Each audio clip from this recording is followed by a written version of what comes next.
梁经纶不用装作镇定，因为他知道，抓自己的确实是军警宪特的人。可望着坐在对面这个白净斯文，而且显得身体不是太好的人，他心里突然涌出了难言的感觉。这个人不是军统，就是中统，而且职位不低，自己是被当作真正的共产党而被捕的。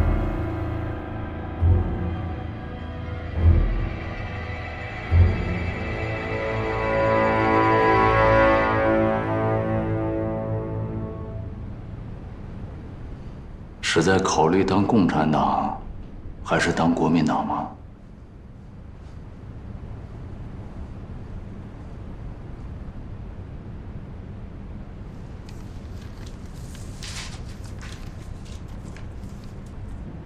抽烟吗？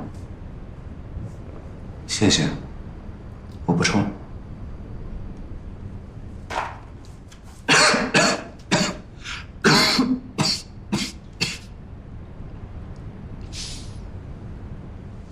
知道不该抽，可就是改不掉。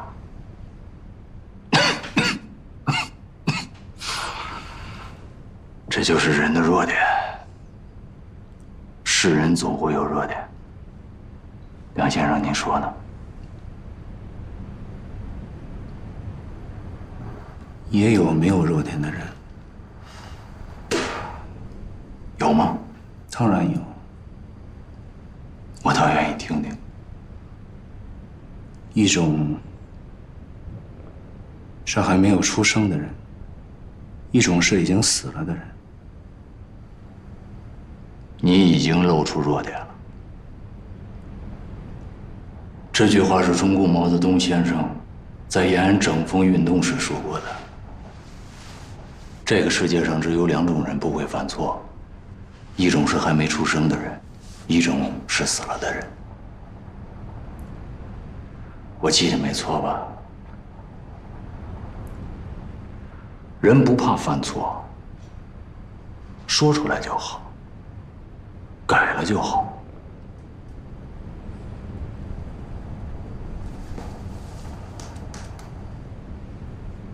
梁先生，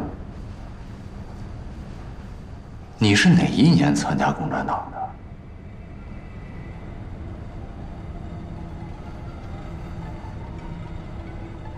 请问今天是几号？民国37年8月4号。记住这个日子，我就是今天参加共产党的。那介绍人自然就是我了。这可是你自己说的。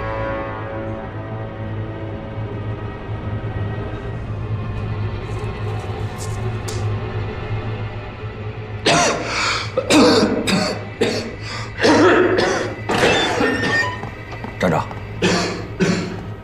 你不要紧吧？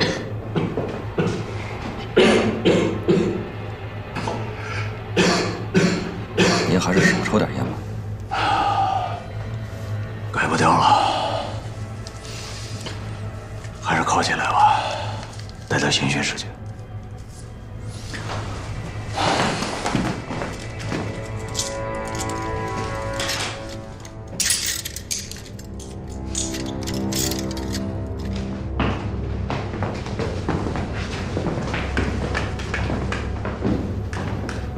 站长，按哪个级别用刑？先让他看，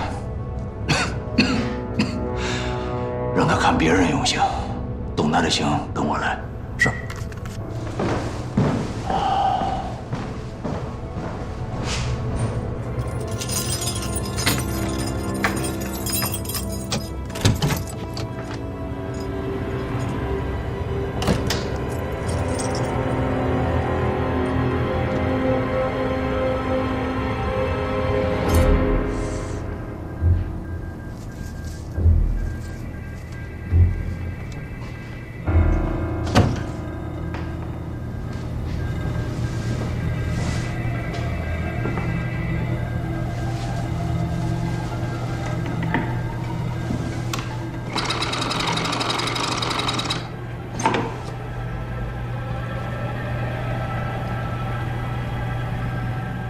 我没说谎，我是王富臣呐。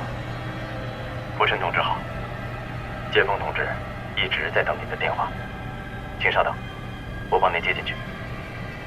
好。富然同志吗？剑锋同志好，我是王富臣。审过了吧？报告剑锋同志，遵照您的指示，审过了。梁金龙同志反应怎么样？他的反应很正常，回答问题很机智。你是不是对他很客气？不会的，报告剑锋同志，我完全是按照审讯共产党地下党的程序和态度来审问他的。关键是下面该怎么办？何其仓把电话打到了李宗仁那里，李玉清亲自出面给陈继承打了电话，可是陈继承依然不买账。陈继承的意思是要我们对梁金伦同志用刑，一定要审出他是共产党，并且还要审出稽查大队协助查账的那20个学生当中也有共产党。剑锋同志，能不能请南京方面出面，尽快给陈继承打个电话，就说给何其仓一个面子，把人放出去。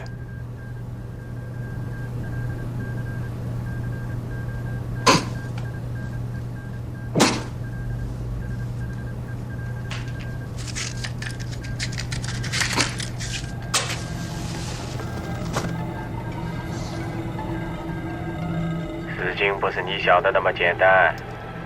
何其仓不应该给李宗仁打电话。陈继承已经抢先报告了总督，告了李宗仁的状，说这一次再不让他抓共产党，就请求自责。我问了史中生，总统当时就说了一句：“知道了”，就挂了电话。因此，南京这边不可能给陈继承施加压力。那真的要给他用刑吗？你的意见呢？真的用刑的话，分寸很难把握。剑锋同志，如果用轻了，我倒不是怕引起陈继承的不满，这极有可能引起共产党的怀疑。如果用狠了，梁金伦同志能否扛得住呢？剑锋同志，我的意见是，能不能请曾可达同志出面想想办法，找个理由，先把人保出去。什么理由？曾可达的任务是查贪腐，你的任务是对付共产党。你跟曾可达是两条绝对不允许交叉的线。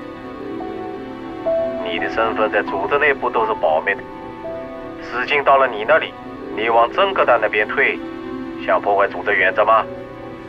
我接受你的批评，剑锋同志。我单线处理，亲自去处理。有什么情况，我及时向您汇报。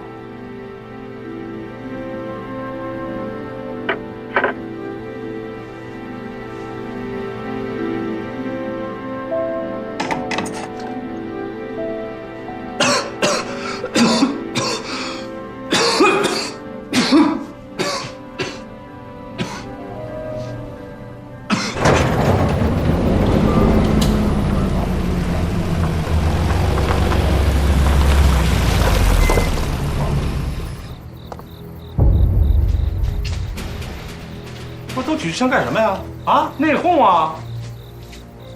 老站长，不是他们逼迫您来的。谁逼迫我了？谁敢逼迫我呀？都把枪放下，放下！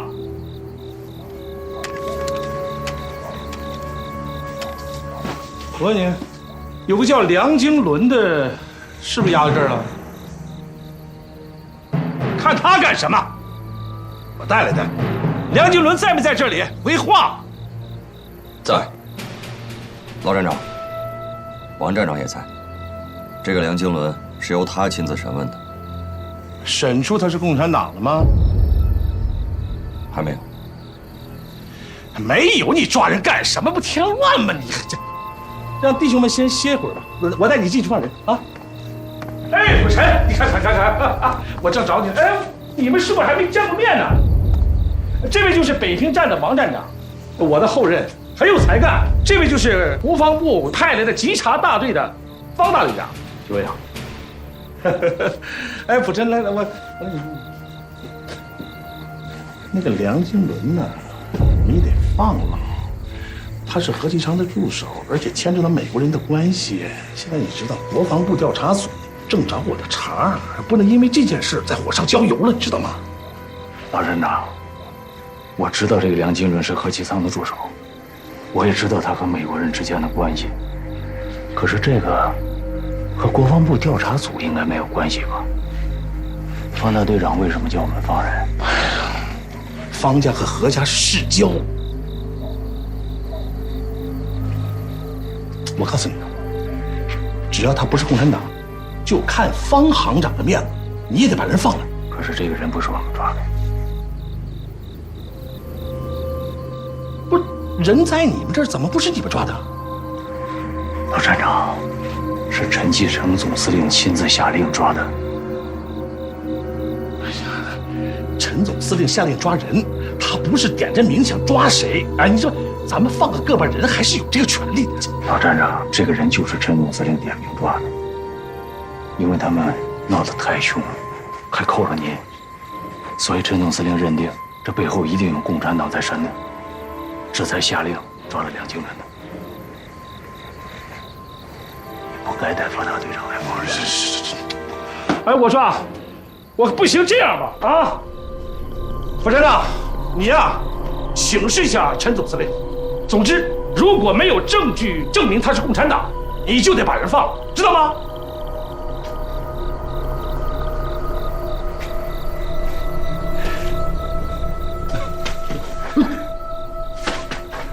王站长，现在打电话请示吧。马局长，陪我先见见人。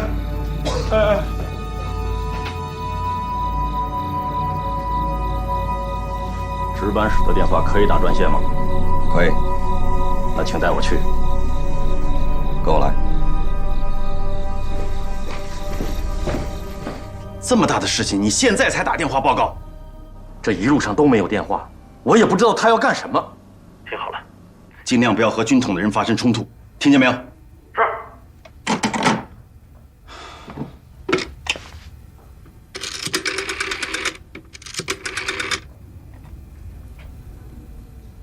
王秘书吗？我是曾可达。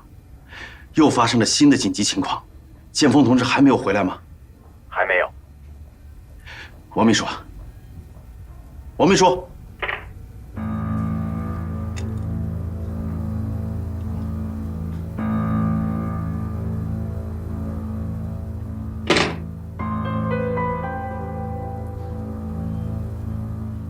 是建峰同志。不真理解您的苦心了。用人要疑，疑人要用。本来用方梦敖就是一步险棋。这个人，我今天领教过了，没有别的，就是曾文正公说的死士。死士可用，关键是为我所用。我的理解是否正确？请建峰同志校正。你的理解比可达同志的理解要深，我同意你刚才的意见，让马鞍山把梁经纶和那几个学生交给方梦敖，郑继承那边让马鞍山去交代。从现在开始，启用你的人，严密监控方梦敖，共产党一定会在梁经纶同志以外，另外安排跟他联系的人。你的任务是，既要切断共产党跟方梦敖的联系，也要顺着线索找到共产党在北平的核心地下党组织，以保证平津的国军与共军前方作战无后顾之忧，保证即将推行的币制改革。是，建峰同志。还有，你刚才提到那个北平地下党叫五爷的人，毛局长今天给我送来的材料报告比较详细。这个人是搞公运出身，现在在北平地下党搞武装，极其危险，尽一切可能先抓到这个人，不能申请就当场击毙。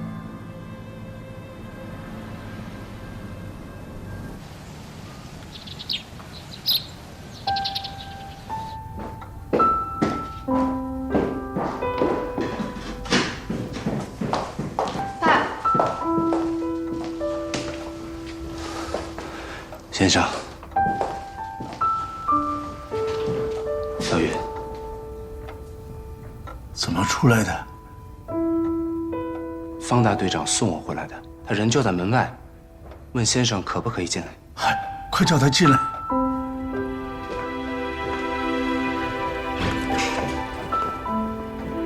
方大队长，先生，请你进去。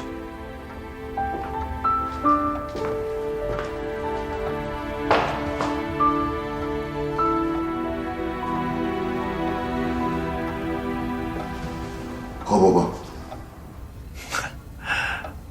孟好啊！来，都进来，都进来。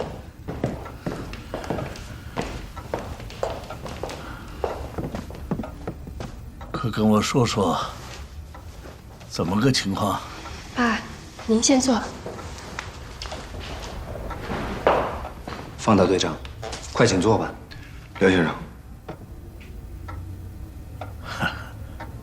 孟老，你还真有两下子。先生要是有话想单独跟方大队长谈，我跟小雨先出去一下。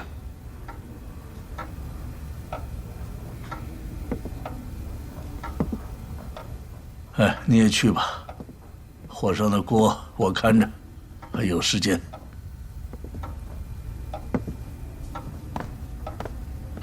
好。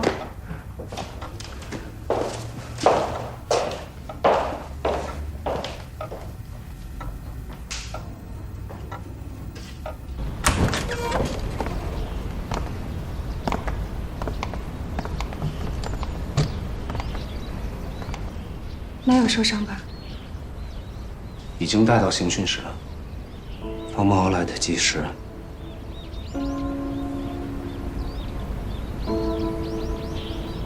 他来的可真快呀！他及时赶来救你，有什么不对吗？同时被抓的同学都受了刑，我怎么觉得国民党的军统像是有意在等方毛来救我？你刚被抓走，我爸就给李宗仁打了电话，李玉清接的。那紧接着方毛那边就赶过来救我了，这样就解释得通了。斗争真的是太复杂了。有11年了吧？是13年，何伯伯。35年的时候，您到了燕大，何阿姨和萧雨留在上海。对，我记错了，是13年。将军百战死，壮士10年归，你却是有家难归啊！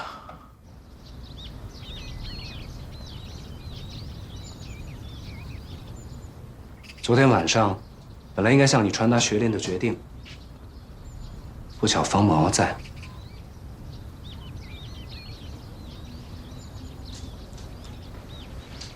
时间很紧，快坐下。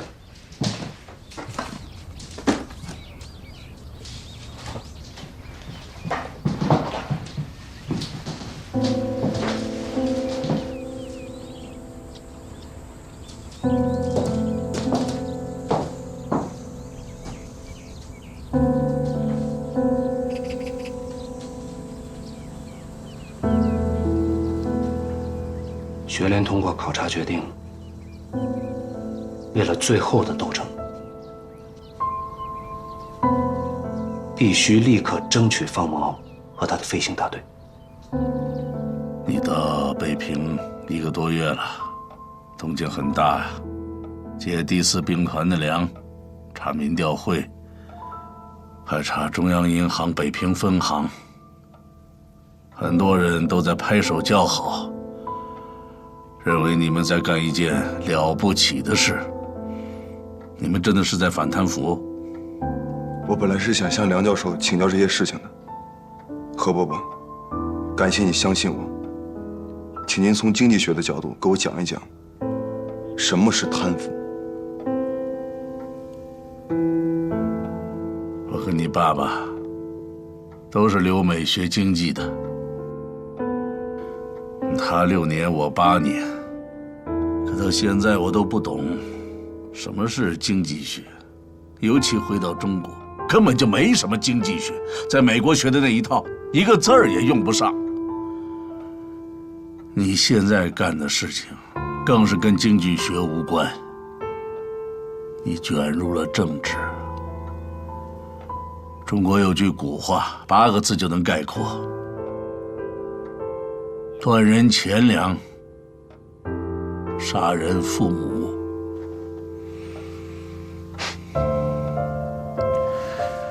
你不要笑。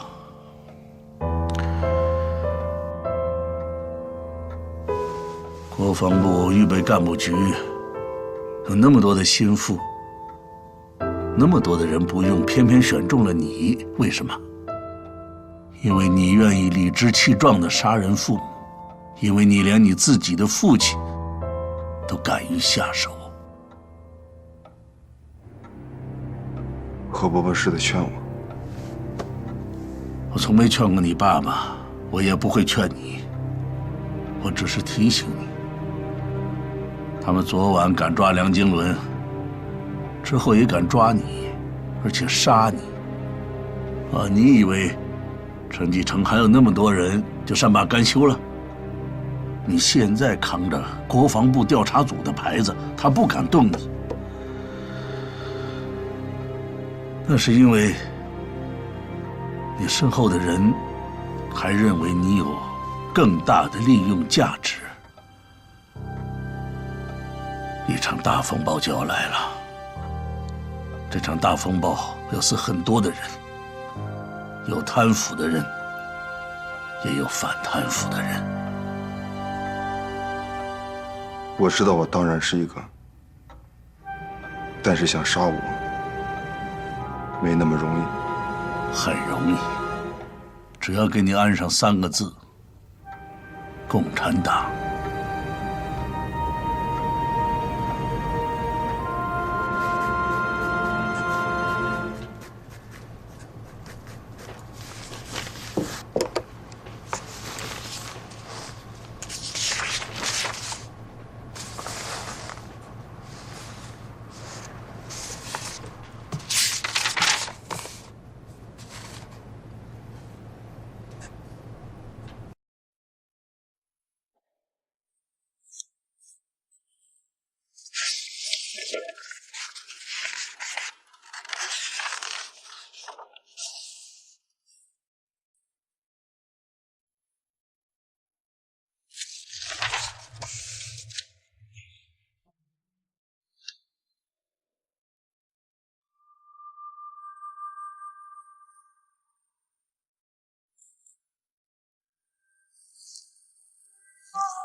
方行长吗？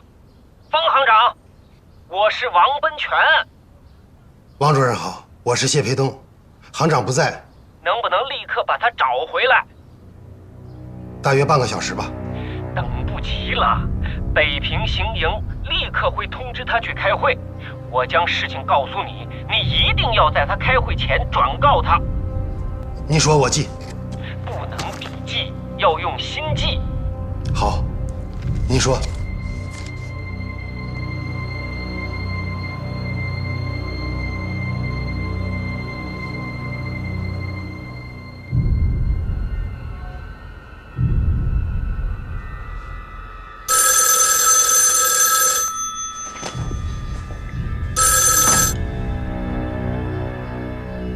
先锋同志，我是曾可达。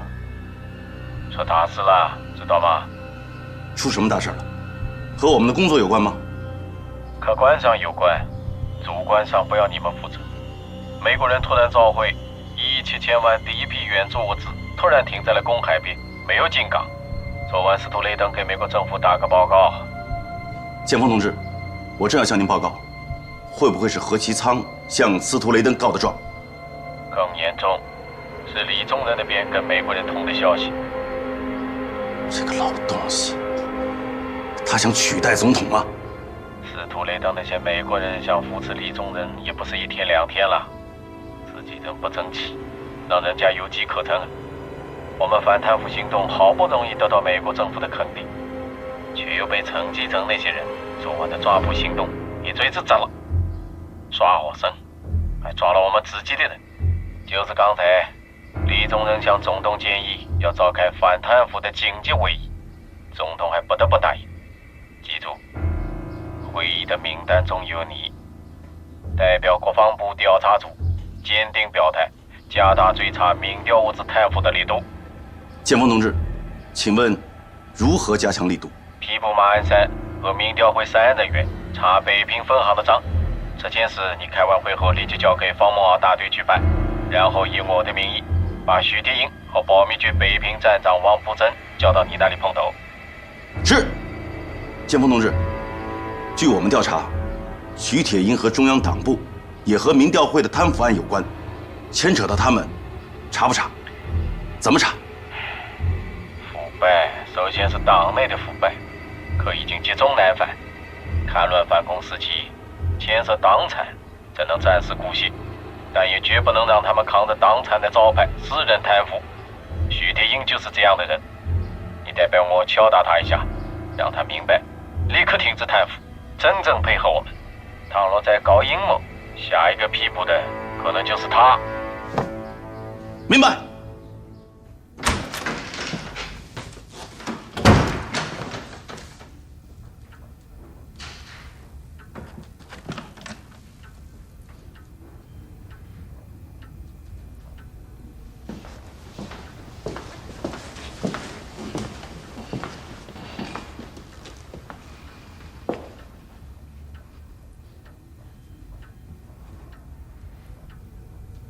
想搬出去，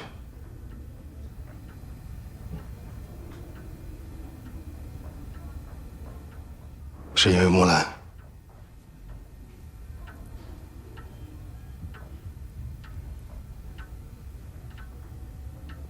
听着，你大哥给你爸的压力已经很大了，接下来还会更大，你不能再给你爸加压了。东西留下，马上开上车去你小妈家，接上行长去北平行营开会。出什么事了？美国人突然召会，暂停了1亿7千万美元的援助，事情因北平而起，指责政府有人在继续贪污援助。怎么才一个晚上，就发生了这么大的变化？听说昨晚陈继承抓了抗议民调会的学生，其中还有何校长的助手，就是那个梁经纶。李副总统出面都没有解决问题，事情一下子捅到了美国使馆。这个梁经纶到底是个什么人？就不要计较梁经纶是什么人了。我在家开导木兰，你接上行长以后，情绪放轻松些。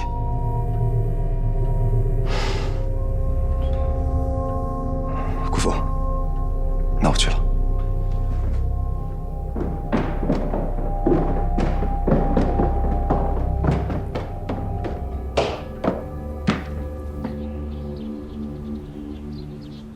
谢木兰同学的事情，我们今天就不说了，好吗？方毛敖再问我，我怎么回答？告诉他，梁先生是独身主义。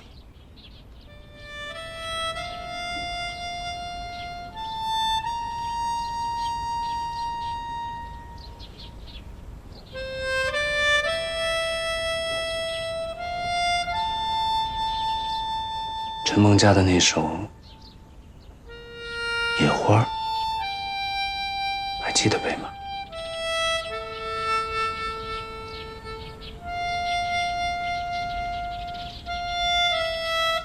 我背第一段，你背第二段，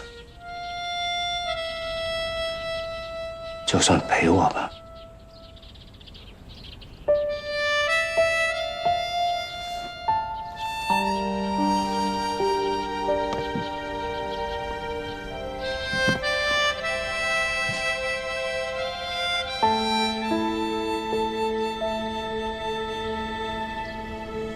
一朵野花在荒原里开了又落了，不想到这小生命向着太阳发笑。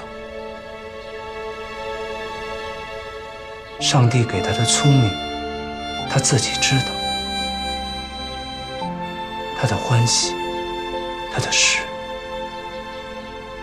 在风前轻摇。一朵野花在荒原里开了又落了，他看见青天，看不见自己的渺小，听惯风的温柔，听惯风的怒吼，就连自己的梦也容易忘掉。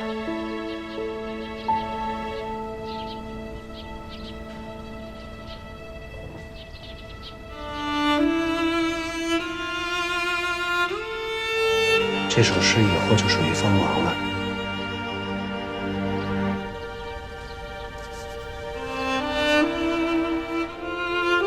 这是组织的决定。不是。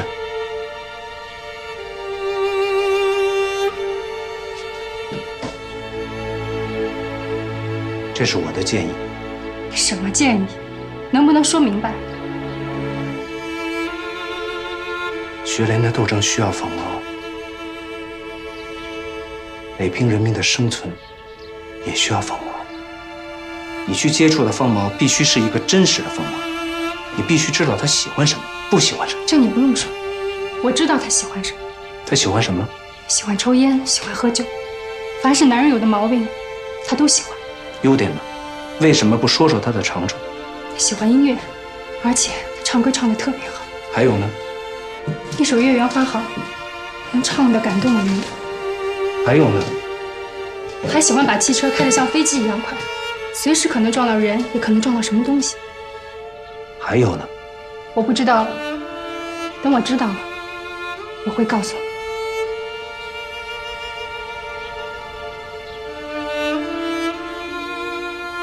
还是我来告诉你吧。他还喜欢诗，先是喜欢泰戈尔的诗，后来就喜欢上了新月派的诗。特别喜欢的就是刚才那首《野花》，还有徐志摩的《再别康桥》，卞之琳的《断章》。你要把新月派的诗都背诵下来。还有呢？还有就是，他不喜欢别人总是顺着他。还有呢？我知道的就是这么多。我都明白了。我可不可以也跟你提个要求？当然可以。今后除了跟工作有关的事，方毛喜欢什么，不喜欢什么，我能不能都不告诉你？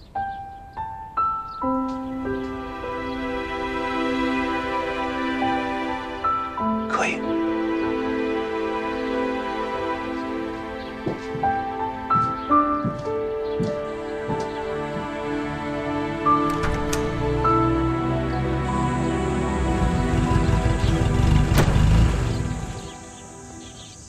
有时候，我真希望自己的预见是错误的。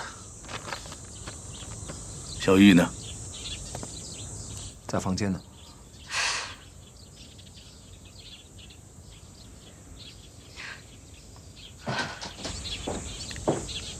爸，看样子今天不会有人再敢抓你了。你先休息一下，然后帮我把楼上那堆废纸再整理一遍。先生说的是那个经济方案，开会要带去吗？不是方案，是废纸。他们要的就是废纸。今天的会与这堆废纸无关。我去啊，是因为听说陈继承也参加。他要是不把昨天晚上的事情给我解释清楚，回来我就把那堆废纸烧了。您还没吃早餐呢。李副总统那里有啊。哼。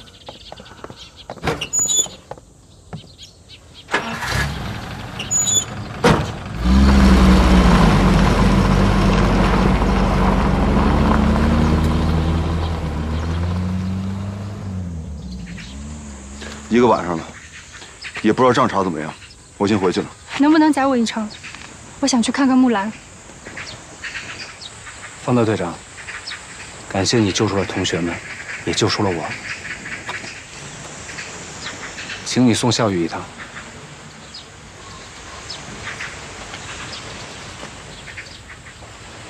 上车吧。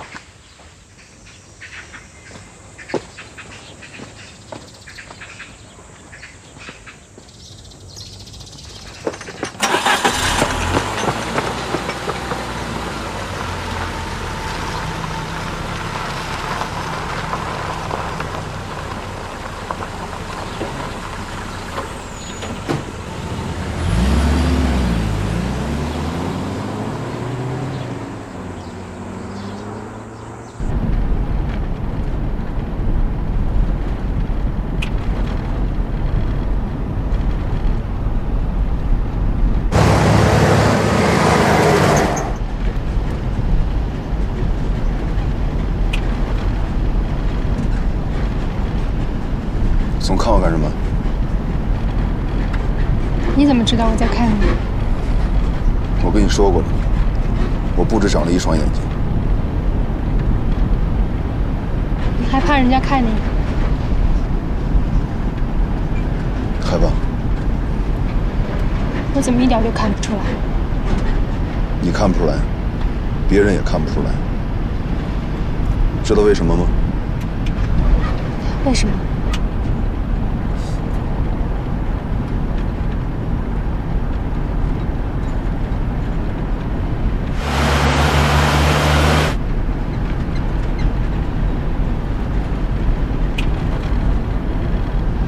讨厌后面的车？你开快点，把他们都甩掉。想跟我一起走？是。谁派你来的？组织。我不知道什么组织，跟我说人的名字，我能相信人的名字。崔中石。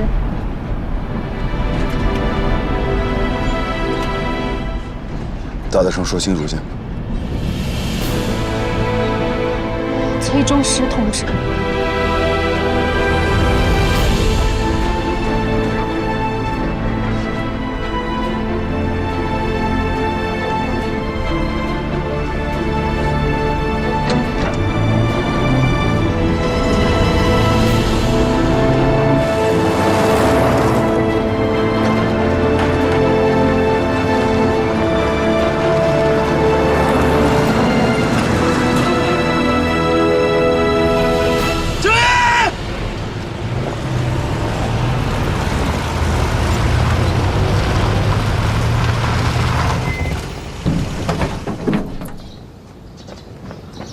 将军，方大队长呢？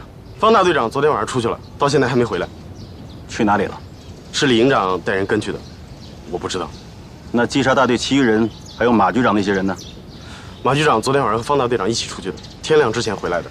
经济稽查大队、民调会的有关人员都在里面。打电话给李营长，立刻请方大队长回来。是。集合队伍。是。集合。集合。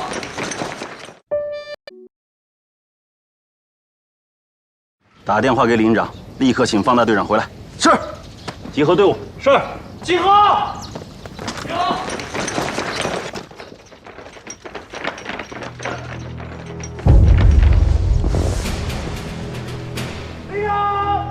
不用查了，通通抓起来。等你们方大队长一回来，全部带回军营直接审讯。是。来，跟我来，动作快。科长以上押到值班。是。科长以上押到仓库。坐。坐。快点。快点。快点。好，快坐。走。马副主任，请你站起来。走。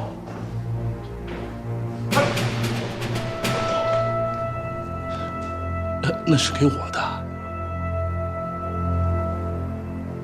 你们方大队长的。方大队长还没有回来，这是曾督察的命令，请您配合一下吧。啊，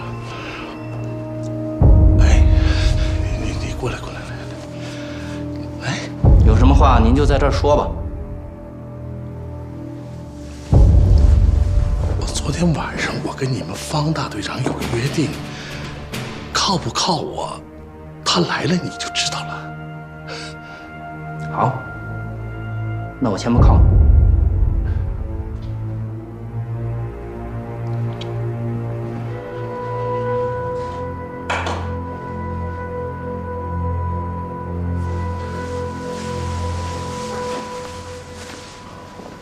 别动。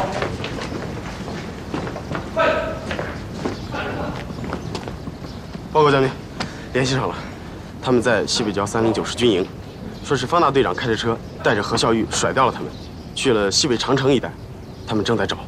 一群废物！你在这守着，一有方大队长消息，马上向我报告。是，副官。是。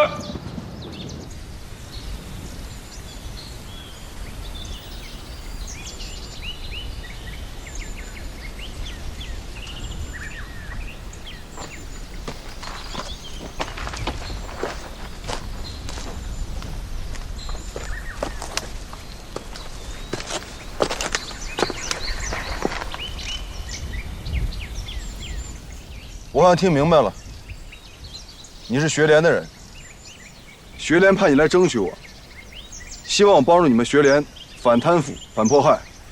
是。你又是共产党的地下党员，北平地下组织让你来跟我接头。是。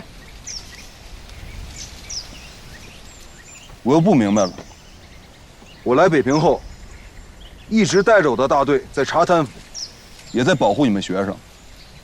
学联还有必要来争取我吗？我刚才说了，代表学联只是一层掩护，我的真正任务是代表党组织跟你接头。那没必要接了。我不是共产党，你是不是共产党我也不知道，但你放心，我不会跟别人说的，你自己也不要跟别人再说。你是共产党党员，是崔卓实同志介绍入的党，我知道他介绍你入党的过程。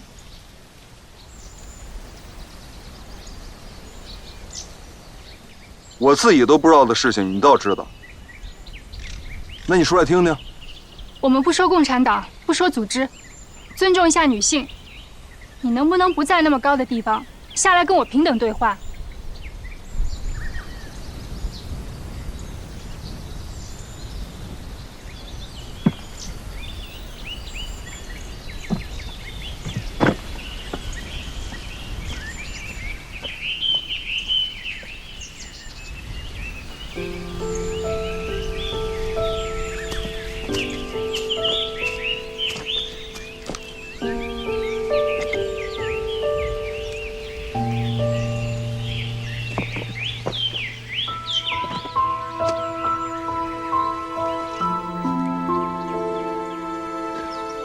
现在你比我高了，我尊重你。你说吧。我能不能也坐下？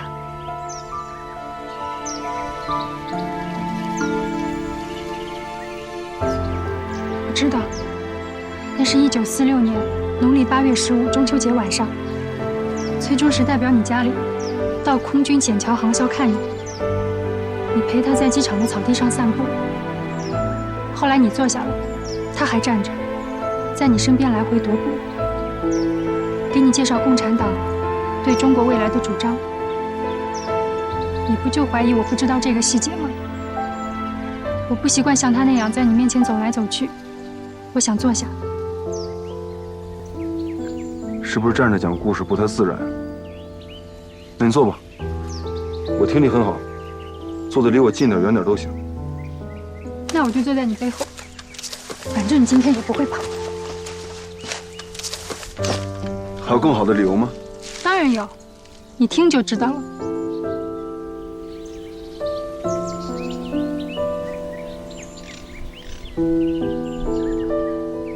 你站在桥上看风景，看风景的人在楼上看你。明月装饰了你的窗子，你装饰了别人的梦。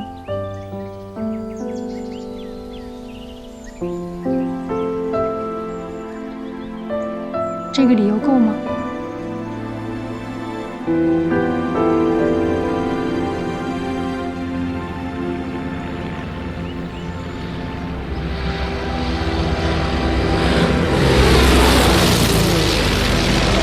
真壮观呀！我问你，你说，到时候去了延安，毛主席、周副主席，他们敢坐我开的飞机吗？我想，他们会很高兴坐你开的飞机。那咱们现在去好不好？现在不行。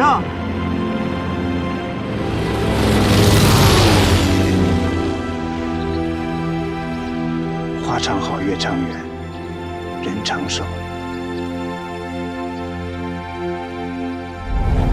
我不是中共地下党，你也不是中共地下党，这都无关紧要。可当时你加入了共产党，本就不是冲着我崔中实来的。你不是因为信服我这个人，才愿意跟随共产党，而是你心里原本就选择了共产党，因为你希望救中国，愿意为同胞做一切事情。你不要相信我，但是你要相信你自己。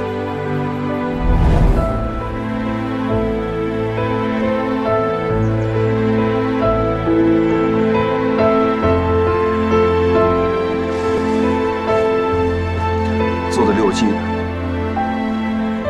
好。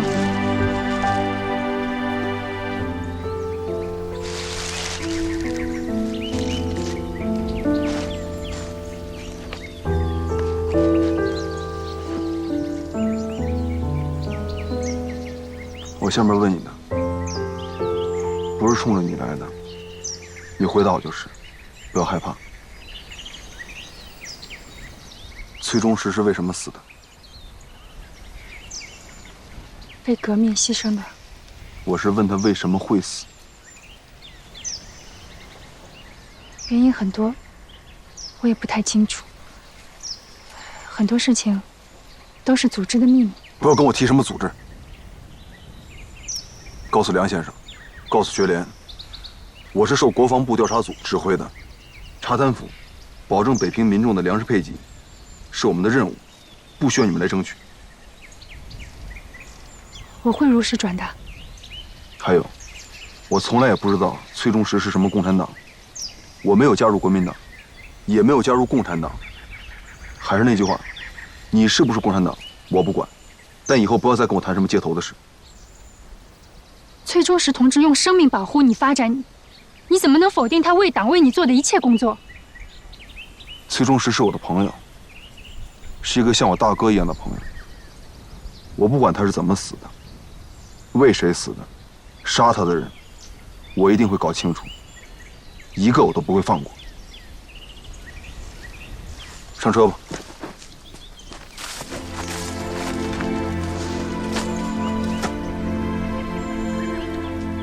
还要在背后看着我。走吧，我自己会回去。我带你来的，一定要带你回去。我不是你带来的，我跟你没有任何关系。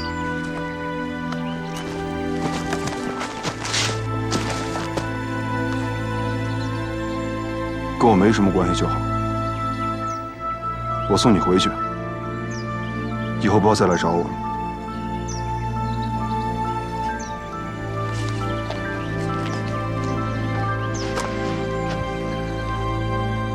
我有个秘密，从来没跟别人说起过。不管你相不相信，我都要告诉你，我这个人命硬，所以只能独来独往。在空军，别管是谁跟我1对1做搭档，别管是长机还是僚机，都得被打下来。27个人啊，一个都没能活，就我活下来了。来北平之前，南京特种刑事法庭开庭，我的案子3个人受审，一个共产党，一个国民党，2人都死了，就我活着出来了。我家的情况你也知道，只有崔叔是跟我联系的，也死了。所以回去告诉派你来的人，别再让别人来送死了。我这个人啊，就只能是一个人。回去吧。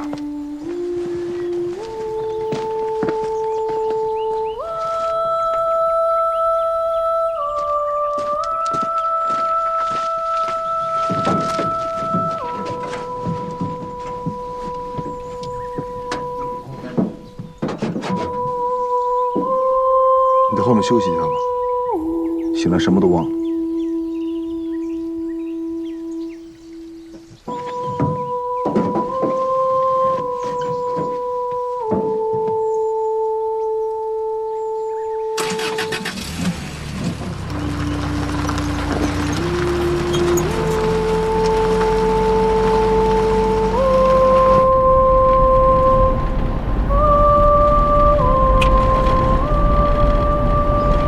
就没有什么救世主，更没有人能主宰别人的生死。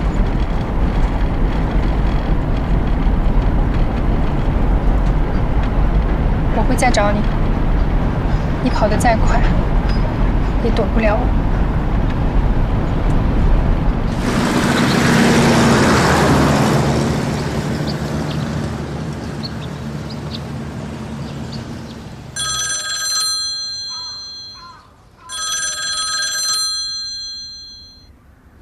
对不起。喂，报告曾将军，方大队长找到了。在哪儿找到的？在长城找到的。护送方大队长立刻回城，去民调会。是。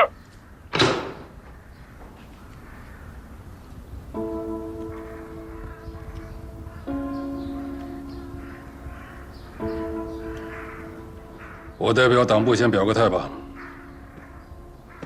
总统不只是中华民国的总统，还是党的领袖。我是党部派到北平的，我有完全的责任，要维护领袖的形象跟权威，不受任何人挑战。总统的意志是绝不跟共产党妥协，不管任何人企图跟共产党接触，甚至和谈，我能保证北平警察局坚决反对之。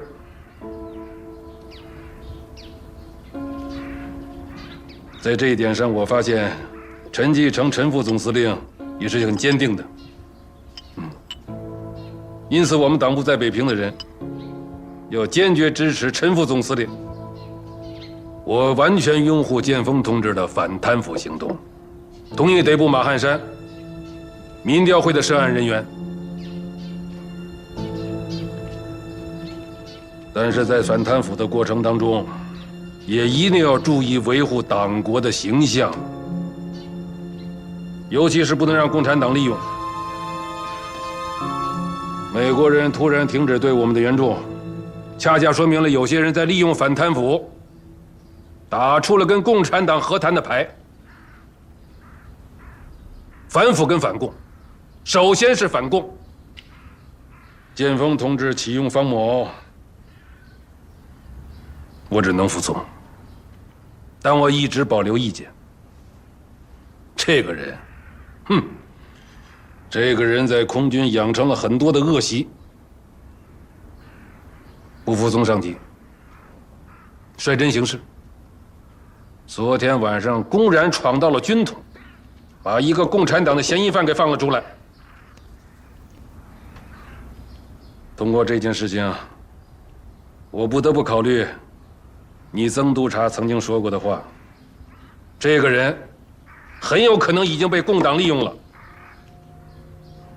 还有那个马汉山，那个马汉山已经无可救药了。昨天晚上就是他配合方某放的那个共产党的嫌疑犯，他们之间暗中有没有什么交易？我看有，因此请曾督察向建锋同志建议，将马汉山一干涉案人员移交我们北平警察局。我兼着配合国防部调查组审案的任务，由我审查马汉山，审查民调会，能够绝对向建锋同志负责。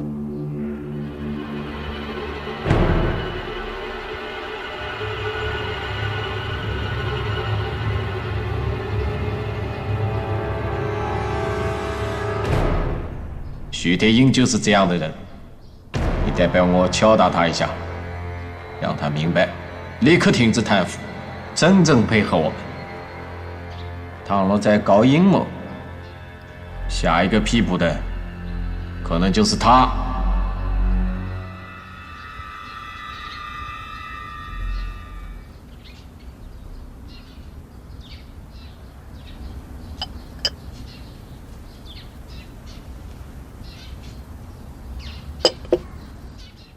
我可以向建锋同志建议，马汉山民调会搞得民怨沸腾，闹出个7·5事件，直接影响到美国对华的政策。徐局长，我想先听一听，你准备怎么审民调会那些人？预期的目的是什么？我好向建锋同志做详细的汇报。这我们首先要理解建锋同志的预期目标是什么。我想建锋同志的预期目标应该是2个，一个是长期的，那就是在党国内部肃清贪腐之风。但是我说过，这是长远的，是需要时间的，是首先要建立在打败共产党的基础之上的。再有一个就是当下之急，那就是要抓一批，甚至杀一批，让那些继续贪腐的人有所顾忌。在国统区，要加强经济管制，争取盟国对我们援助的信心，有利于总统带领国军将士在全国各个战场打败共军。抓一批。抓谁呀？杀一批，杀的又是谁？是不是像杀侯俊堂一样？人是杀了，可贪的钱照样追不回来。这个问题很值得我们做深入的思考。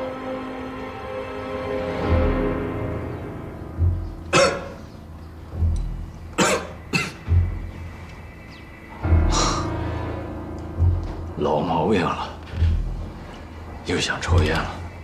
知道曾督察不能闻烟味儿，我就出去抽一支。我可以闻，你在这儿抽就是。徐局长刚才提出这个问题要深入的思考，这就牵涉到你们军统北平站的前站长，你也应该有所意见。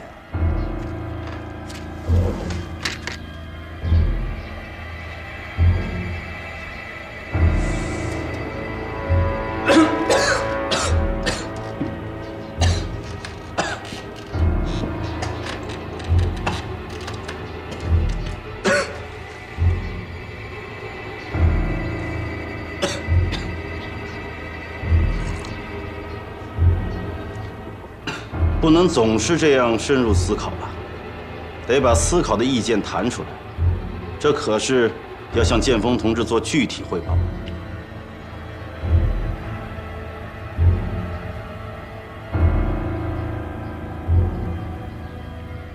那就追赃。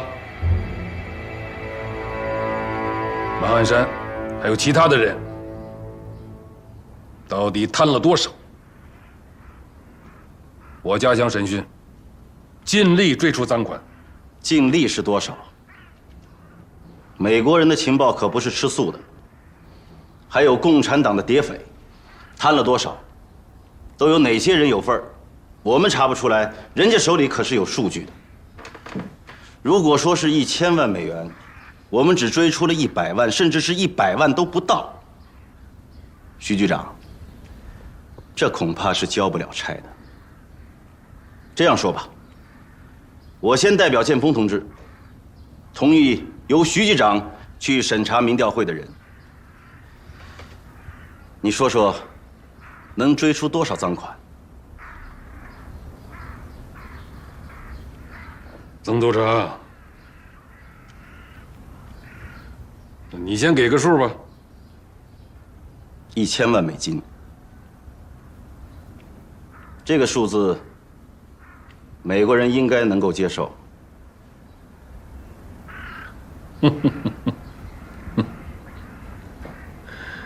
那你查吧，我配合。当然应该配合，也必须配合。这是剑锋同志的原话。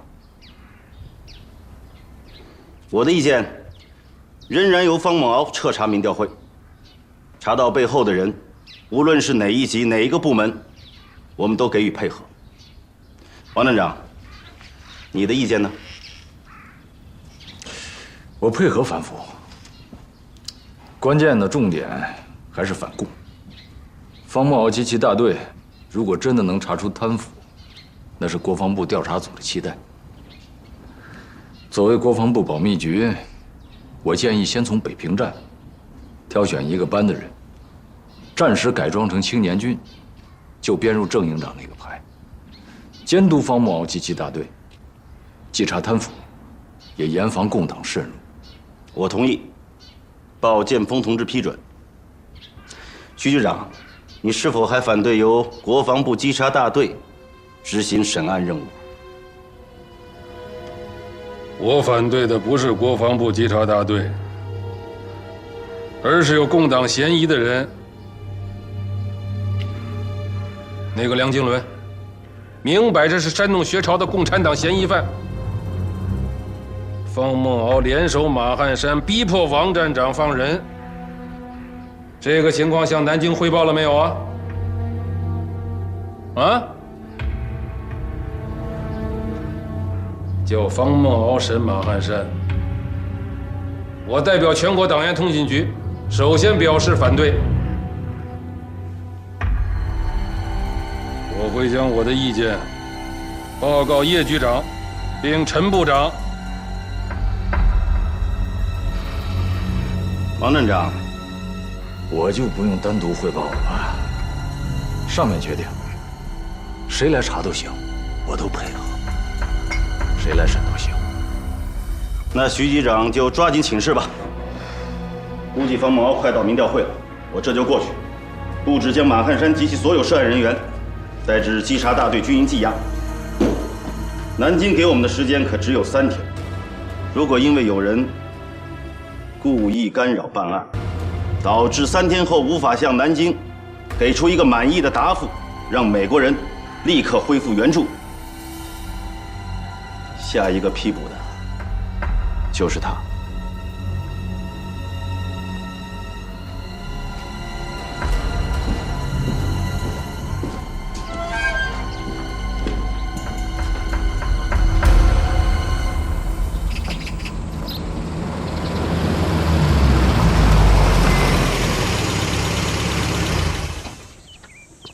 到家了，下车吧。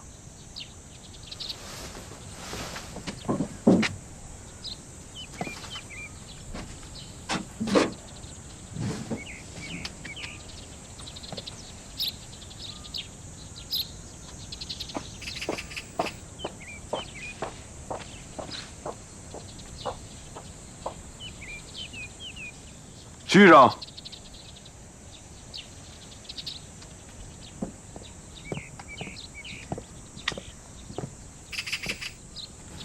就应该这样，啊，整天忙着工作，也该考虑考虑自己的事儿了。哼哼，您的车似乎应该倒一下，我要出去。怎么，你不进去？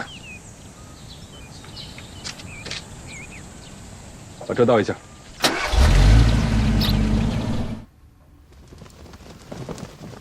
老爷、夫人，何小姐来了。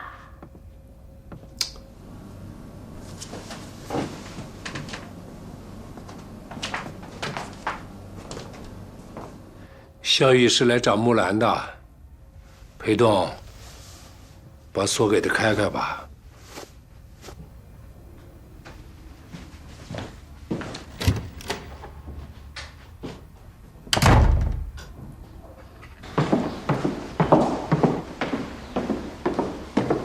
谢叔叔好。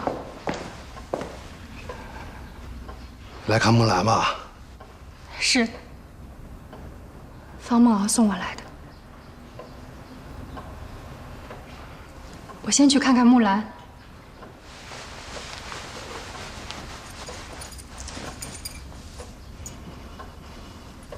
徐铁英来了。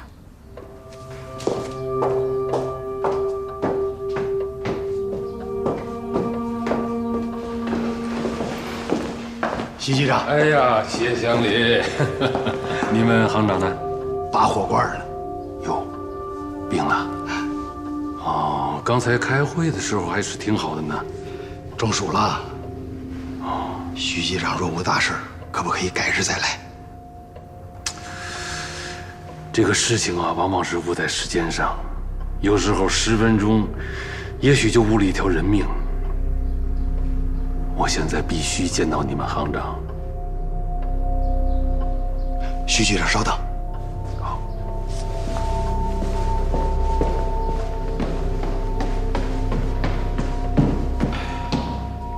蔡妈，给徐局长上茶。哎。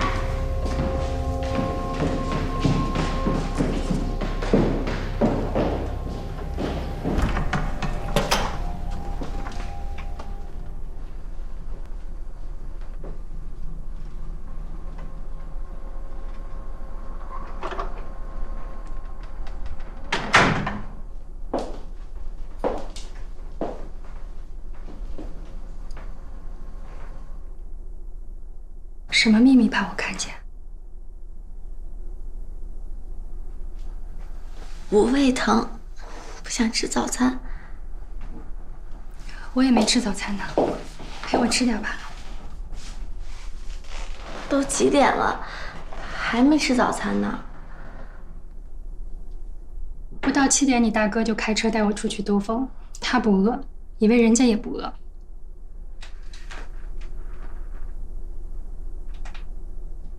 我能吃吗？吃，我陪你吃。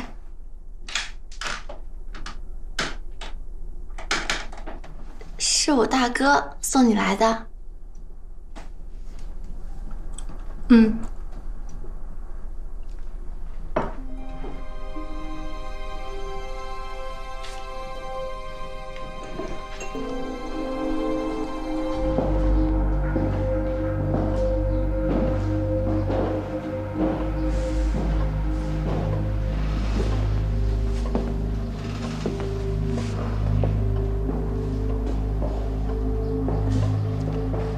请到办公室谈吧。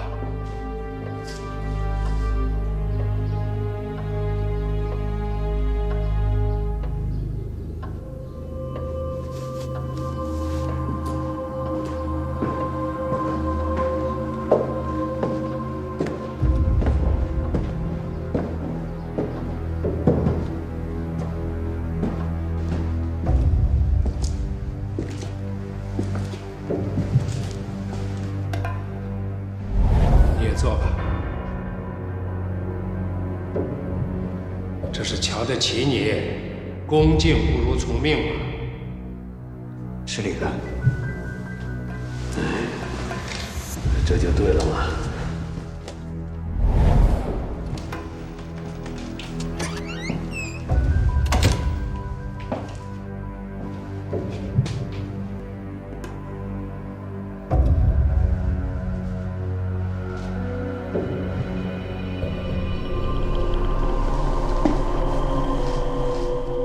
才谢乡里说你找我有要紧的事，请坐，请说。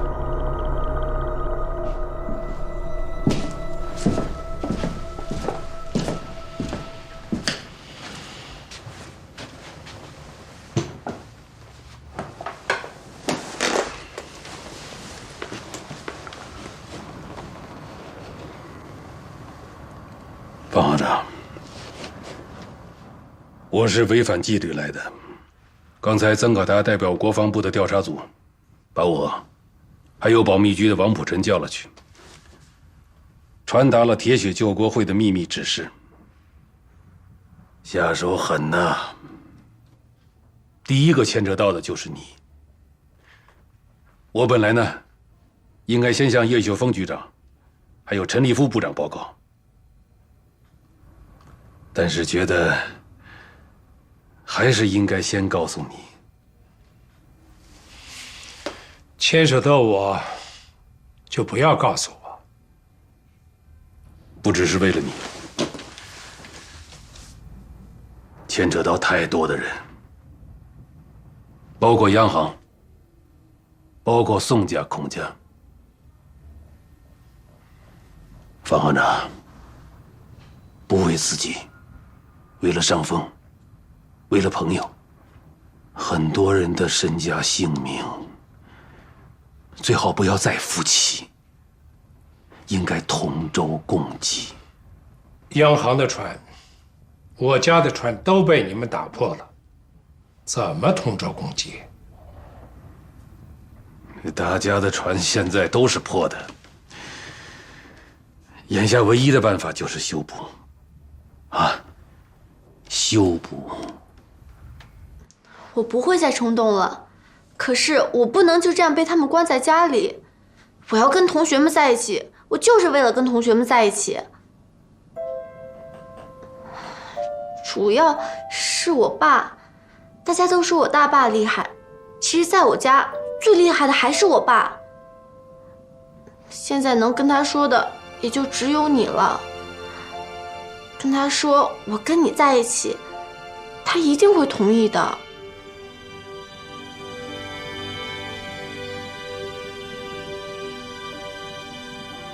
我可以帮你去说，但谢叔叔不一定会听我的。那谢谢你了，小玉，你现在就去说吧。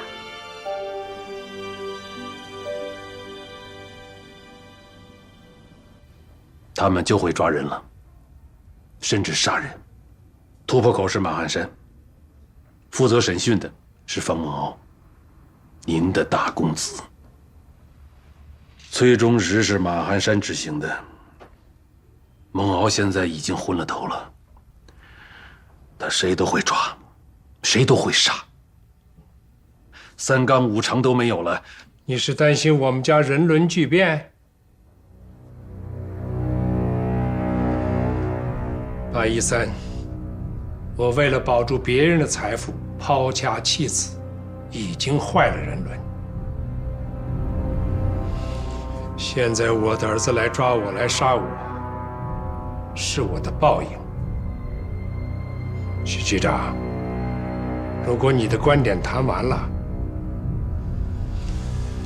该去向你的上峰汇报了。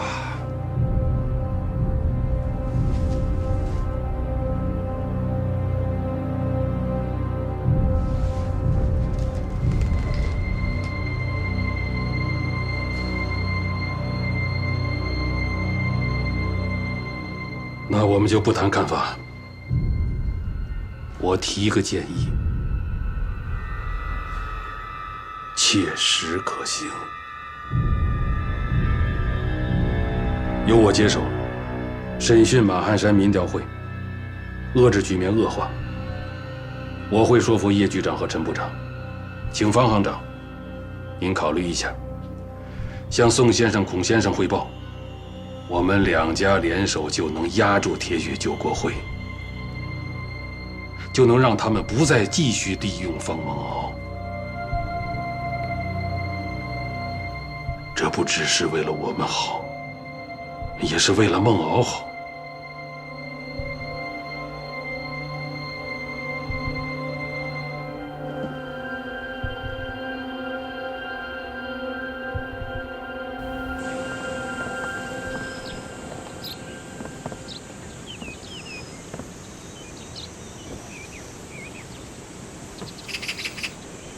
坐吧。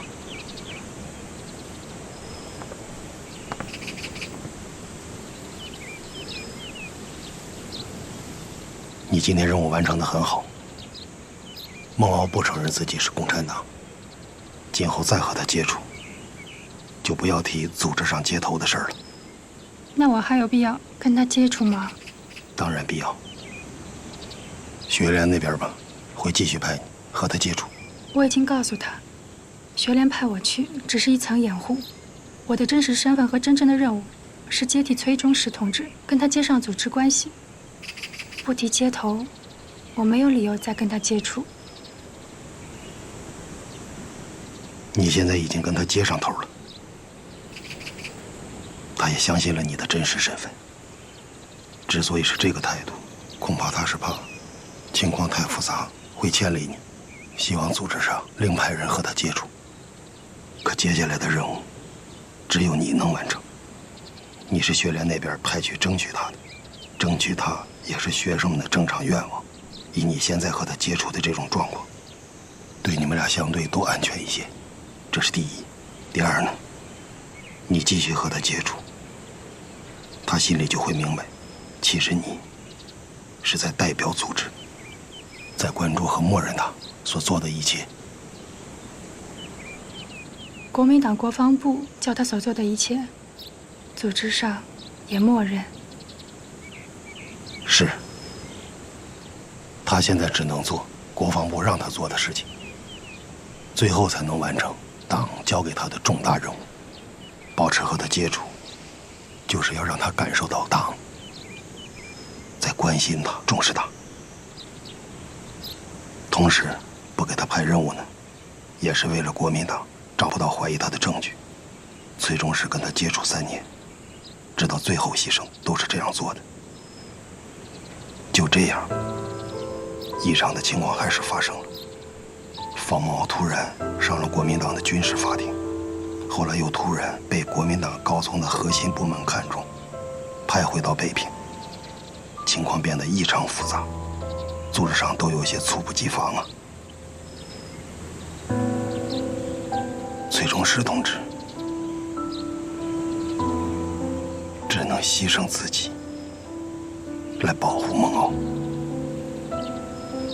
保护组织。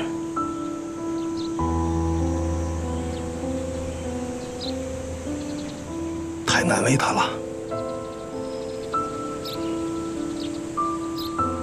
谢叔叔，我也能这样做。任何时候，我都会保护好方孟敖，保护好组织，也要保护好自己。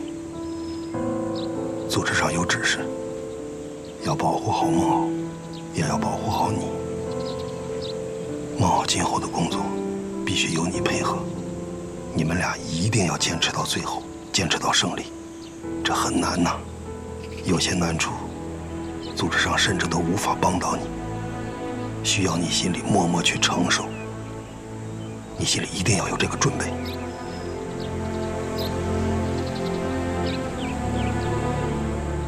我能承受。你还要去见梁经纶，把孟敖跟学联说的话，还有你刚才复述的孟敖的最后一段话，如实的转告他。涉及崔中实同志的话，也能告诉梁教授吗？除了你代表组织和孟敖接头的真实身份和所谈内容，其他的话都如实转告梁教授。对于学联，对于梁经纶，你的原则态度是：真话不全说，假话全不说。他哪里知道，谢培东此时就是以这种原则态度在对他。他不能说出梁经纶是铁血救国会成员的真话，除此也没有对他说一句假话。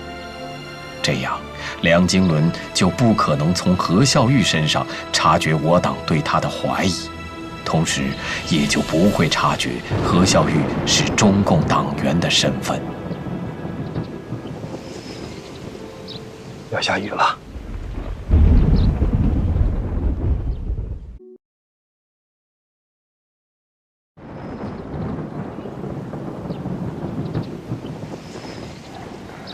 要下雨了。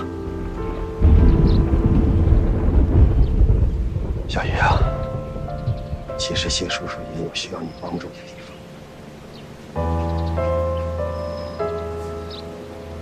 和我谈谈木兰吧。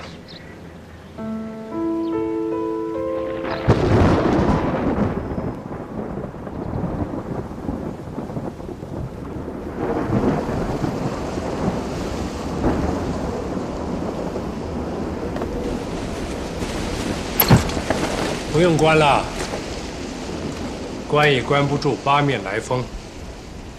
徐局长，你接着说吧。除了崔中实，我北平分行还有谁是共产党？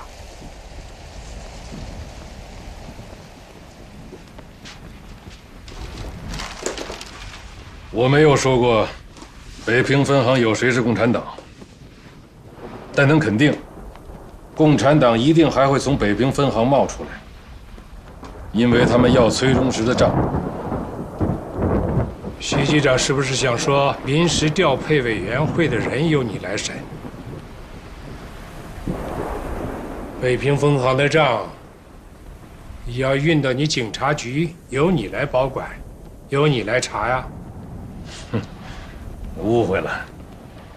我就是再不懂规矩，我也知道，任何部门都不能拿央行的账。那徐局长是不是担心共产党会从我这里把账拿走啊？不得不防。没有来北平之前我不知道，到北平之后，我之所以24小时都派人守着崔中实的家还有他本人，就是这个原因。央行的账就是党国的账，党部派我来，我只要在北平待1天，我就有责任，不能让共产党拿走1页账目。那徐局长就不必担心了，崔中实的账，谢乡里都已经清理过了，1页不缺。有句话我想问，请方行长千万别多心。您这间办公室都谁能进来？这些账，有谁能看呢？我，还有谢乡里，偶尔孟伟也会进来。徐局长担心我们3个人，谁会把账拿给共产党？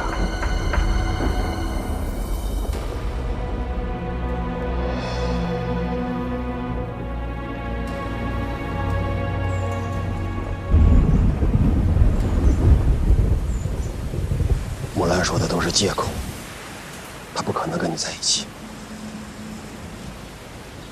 以你现在担负的任务，也不允许他常跟你在一起。有些人可能认为我有私心，我让他参加学运，怕他有危险。可现实的情况是，党在北平的组织面临着严峻的考验。以我在党内担负的责任，现在木兰的一举一动，都可能给组织造成严重的后果。这就是我不能让他出去的真实原因。你应该能够理解。我能理解，可是这个原因不能告诉木兰。您现在关着他，我也不帮他，他会认为我们是有意在阻拦他追求进步，他会恨你，也会不原谅我。那就让他恨我好了。不只是他，包括绝大多数追求进步的学生，党组织都有清醒的认识，也有明确的指示，肯定他们的进步热情，不鼓励他们盲目的冲动。他们不像你，不可能成为组织发展的对象。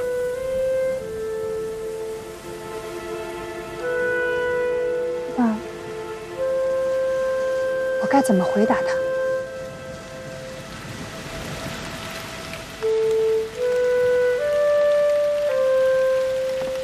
小李呀，拿伞来。好嘞。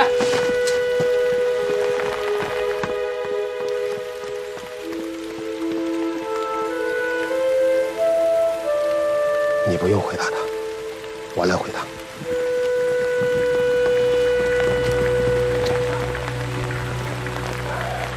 送何小姐回家。好的。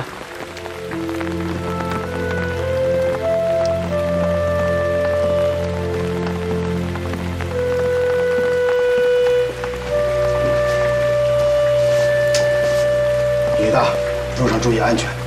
放心吧。我先走了，谢叔叔。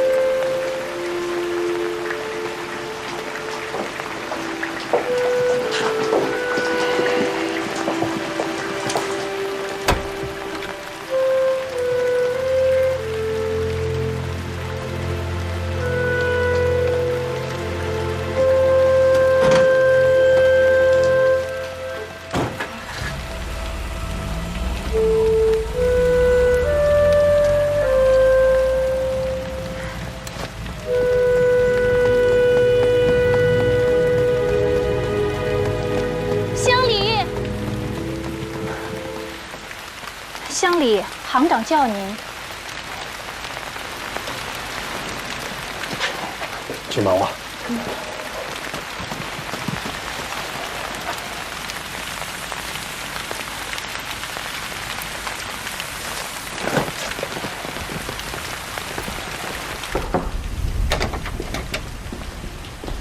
行长，你叫我？是徐局长有事，叫你一起商量。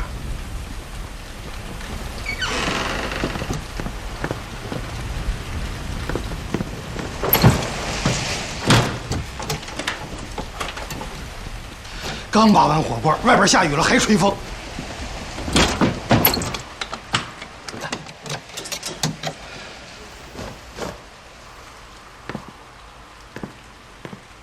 行长，坐到自己的椅子上来。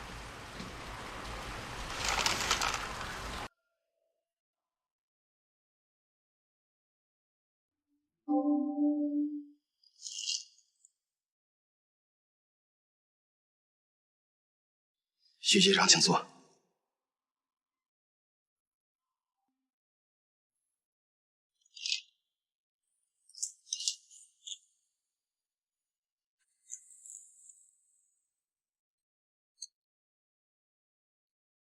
我说，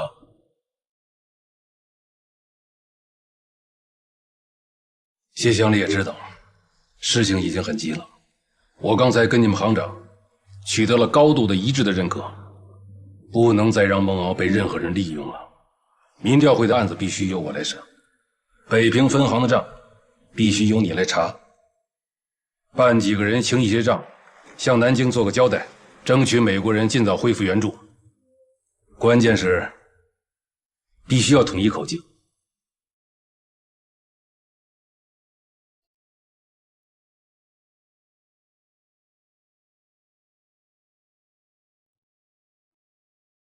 我再听徐局长，请往下说。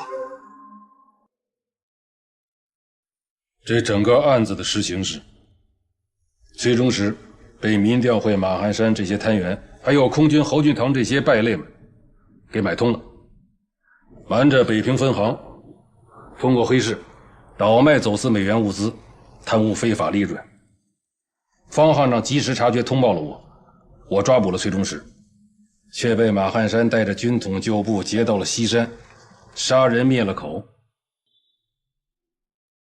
幸好是崔中实所掌管的账目被缴获，经谢乡里清查，赃款是320万美金。打断一下，徐局长，320万美金，这个数字是怎么得来的？先不说这个账难做。落实到人，怎么追查现金？不要急，听徐局长把话说完。曾可达要追缴的是1000万美金，1000美金买条人命都算贵的了，1000万美金，那得是多少条人命啊？他不查，让孟敖去查。少说得有1万个人等着跟孟敖拼命，为了争宠借刀杀人，我们两败俱伤，他们坐享功成。不用共产党来打，就曾可达这些人，就能把党国给灭了。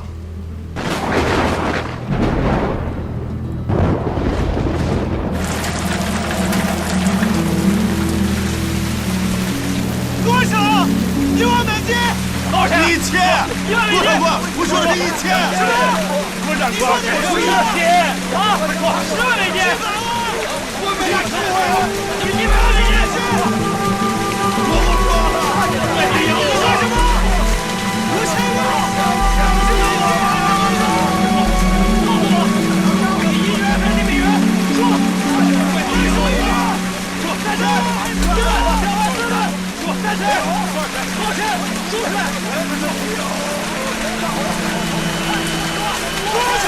你枪毙我吧！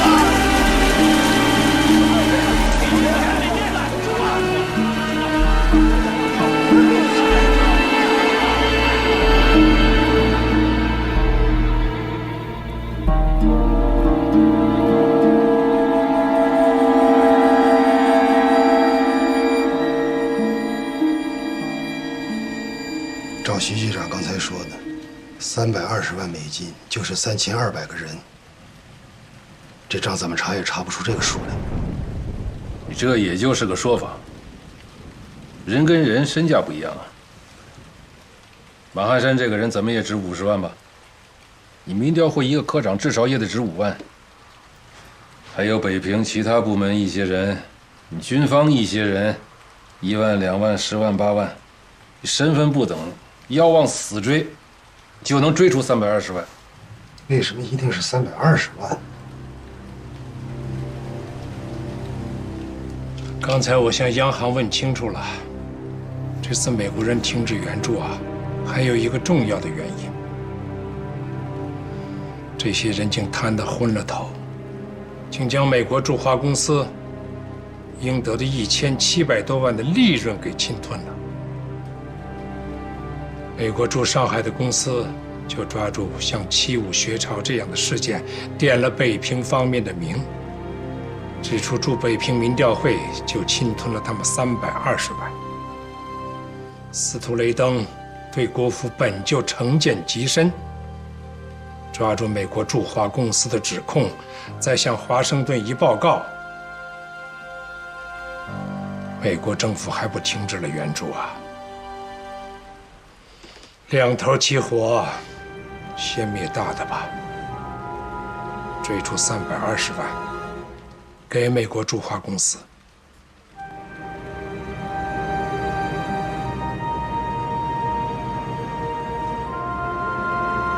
谢培东心里血一般明白，北平所贪的民生物资赃款共有1000万美金，孔家洋子公司和宋家福中公司占600万，徐铁英从侯俊堂那边暗吞了80万。现在只追320万，赔付美国公司的也是320万。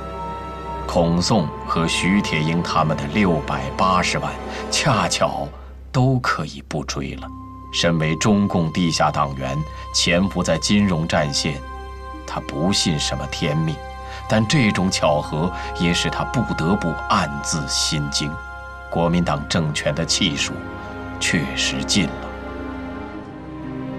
我可以想办法做平320万的账。刚才徐局长也说了，国防部调查组那边得到的数目是1000万美元。他们敢这样说，一定是得到了什么经济情报。要是认真追查下去，剩下的680万美元去了哪里？怎么解释？扬子公司、福中公司有一条专门运送美元物资的船，在公海上沉了。空军2架专门走私物资的飞机坠落了，天灾加上人祸，损失了680万。因此，我们能追出的赃款就是320万。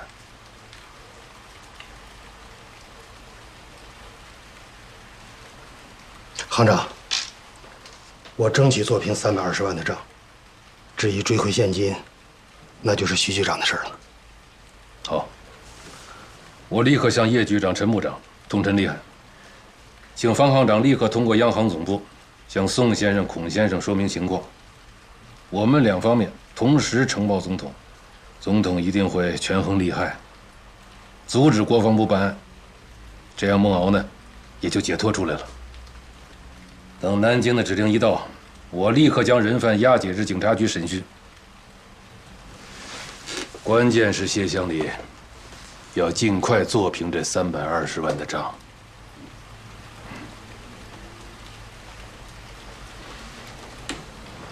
那警察局这次参加审讯的还有谁啊？这个方行长尽管放心，我们警察局审这个案子，我绝不会让孟伟参与。另外，他的工作我也做了调整，只负责北平市民的外勤，抓薛朝的事情，我绝对不会让他参与。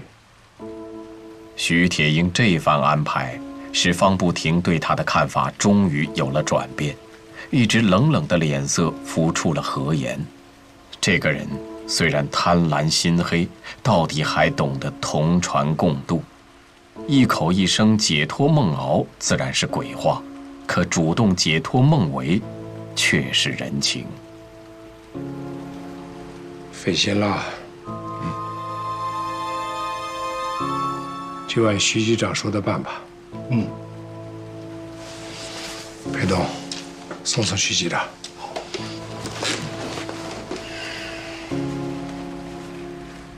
我还是那句话，同舟共济。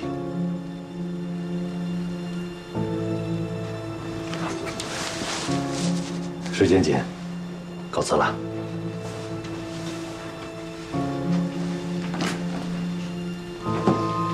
外边下雨，行长不要出去了。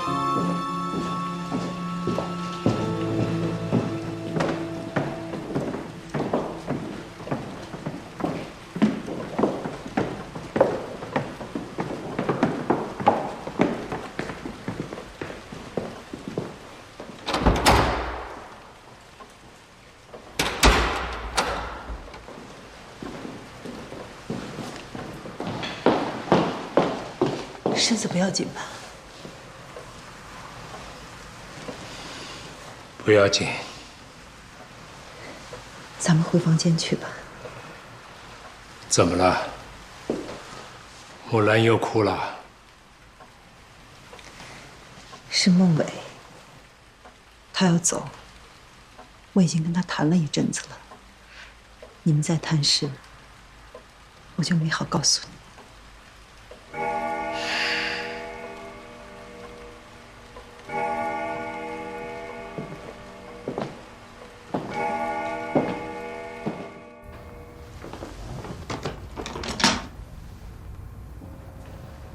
你这是要去哪儿啊？先去香港，再去法国。去什么法国呀？留学打工，干什么都行。留什么学打什么工啊？你以为你是学生，想去哪儿就去哪儿啊？孟伟，这不是在跟你商量吗？跟我商量什么呀？他是国民政府的人，是在册的军人，戡乱时期擅离职守是要上军事法庭的。爸，大哥也是在册军职。您不是也一直在想方设法让他去美国吗？你是知道的，你何必用这个话来堵我呀？两个儿子从小你就最听话，后来跟在我身边，没有让我操过心。实在要走啊，说出原因，我替你去求人。坐下说吧，坐下慢慢说。孟伟，好好跟你爸说。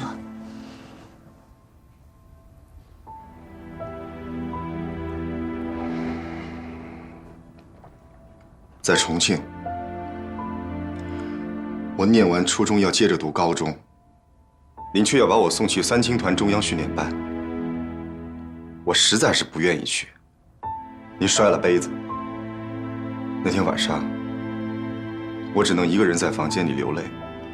我想，要是妈还在，一定会让我去读书，一直到读完大学，还会送我去国外留学。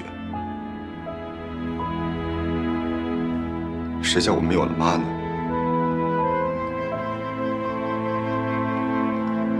小妈，我说这个话没有冲着你来，你不要放在心上。我知道，你都说出来吧，说出来，你爸就明白了。接着说吧。这次让我替你妈做一次主，都依你。我没有怪你。上海13后，你千方百计派人找到了我们。哥当时一直不愿见你，却一定要我到您身边来。我还记得，当时走的时候，哥说要战死沙场，为妈妈他们报仇。再三嘱咐让我跟着你好好读书，做一个有学问的人，为我们中国争气。不说了，我将功赎罪。爸，你跟着我，让孟伟带着木兰去法国。我去跟木兰说。我去。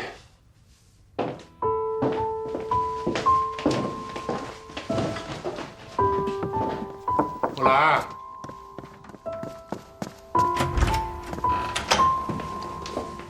大爸，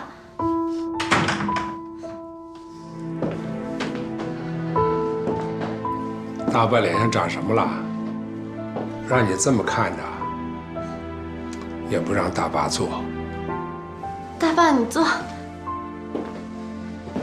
就是我。小玉呢？你爸怎么能把你锁在屋里呢？现在您回来了，他就不敢锁我了。大爸，用您的车送我和肖玉去学校吧。女儿大了，像鸟一样，应该放出去远走高飞，对吧？大爸支持你，不但放你出去，还让你飞得又高又远。你说好不好？大爸，你可不许骗我。长这么大，大爸什么时候骗过你啊？还真没有。大爸，刚才是我说错了。你们同学在一起没讨论过世界上哪些个国家的风情、风景点儿最想去看看的？讨论的多了。大爸，你就想跟我说美国？美国有什么好？100多年的历史，无非就是一些高楼罢了。大爸在美国待了6年，最想去的是欧洲，比如法国，那里有卢浮宫，有埃菲尔铁塔。你们同学就没谈起过？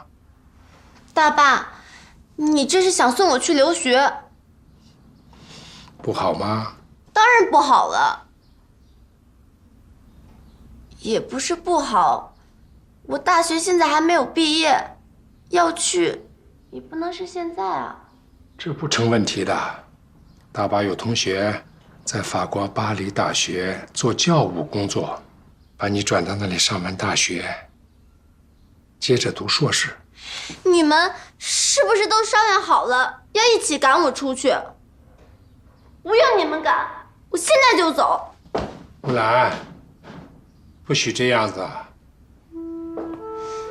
大爸，我只不过是想去住校，你们送我去了，我又不是不回来看您。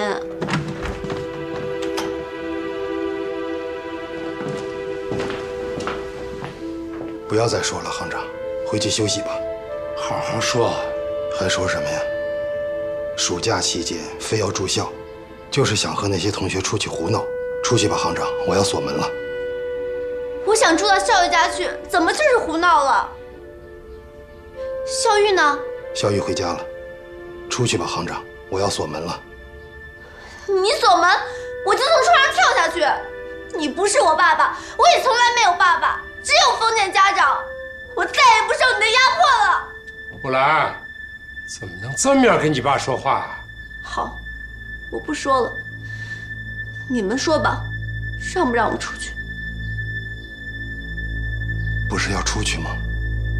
除了北平，去哪儿都行。拿上你的箱子走吧。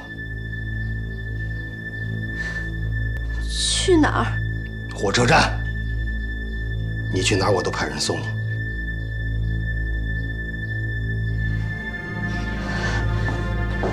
哎，丫头！反了你！下！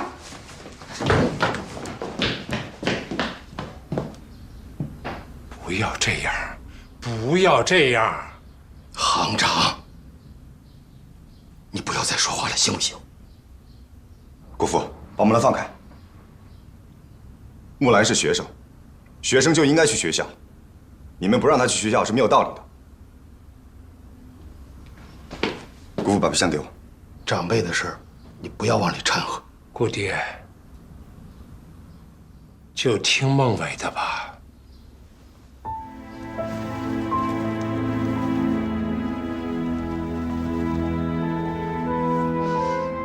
国父，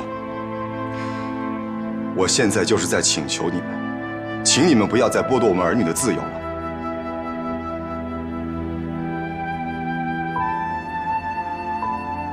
您不会是等着让我也动手吧？国父，把箱子给我，松开木兰。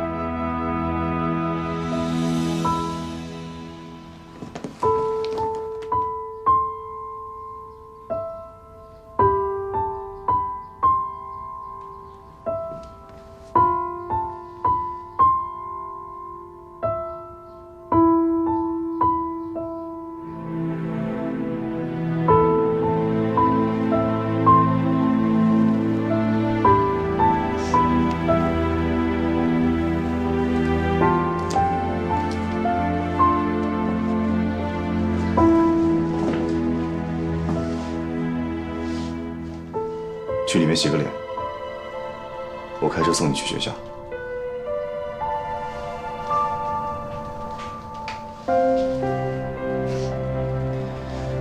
放心，我把你送到烟弹门口，我就离开。不是这个意思，我感谢你，小哥。走吧。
孟伟都说什么了？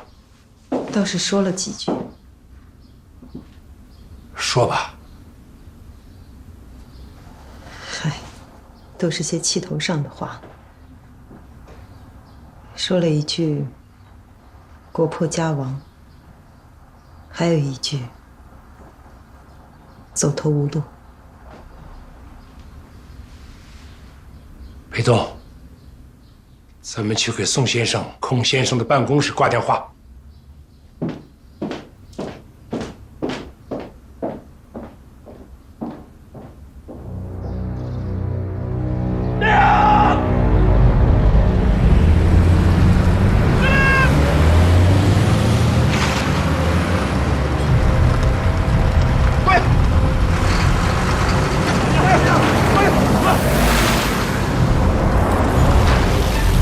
赶紧去报告队长。是。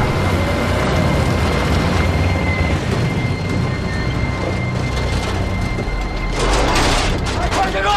加油！快点，快！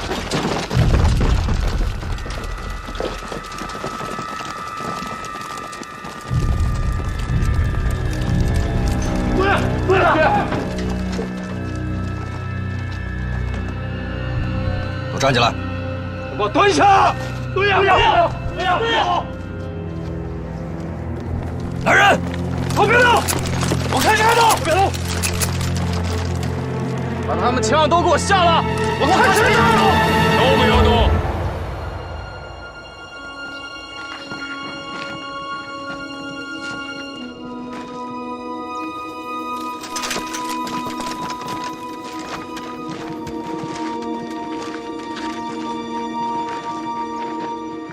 你们方大队长呢？已经报告去了。马局长呢？在里面和我们队长在一起。队长问他们干什么的？为什么来？长官，有国防部指令吗？南京方面的指令是下给我们的，能代表国防部是你们保密局。王站长，咱们去带马鞍山吗？南京方面有指令，带我们去见你们的方大队长。长官，请。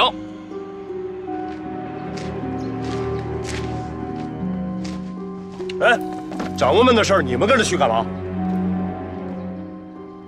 南京的指令要靠他们执行，跟着来。咱们跟着，看好他们。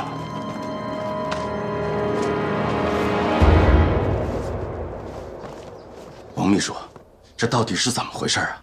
徐铁英拿着国防部的命令去带人，可我没有得到建峰同志的指示。这一会儿方慕敖来问我，我无法答复啊。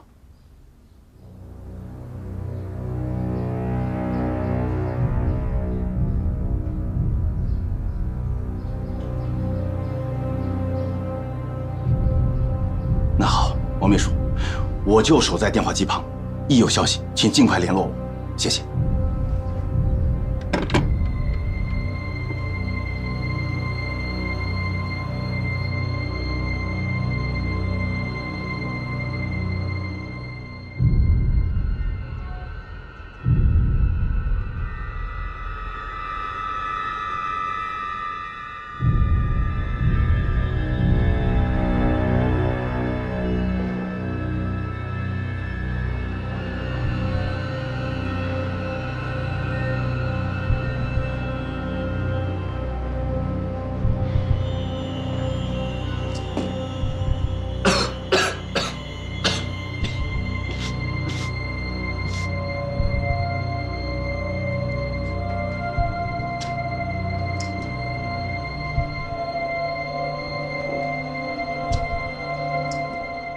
看完了吧？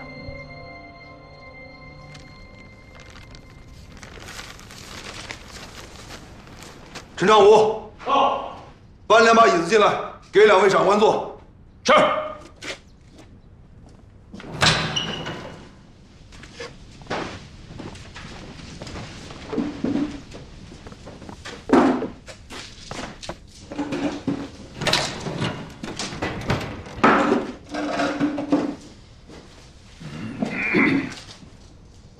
这道军令是下给你们的，对我不管用。对你怎么不管用？啊？这写的清清楚楚。国防部的军令，北平民调会所有涉案人员即刻取，全部移交北平警察局审讯。对你怎么不管用？我们是国防部调查组稽查大队，但这道军令上没有一个字提到我们调查组，所以不管用。国防部调查组，国防部调查组归谁管呀？国防部的军令，啊，就一定要下到你们调查组这一级吗？说得对，国防部调查组是国防部成立的，要我们放人，却不直接给我们下指令。徐局长，有一句话可能不好听，你想不想听？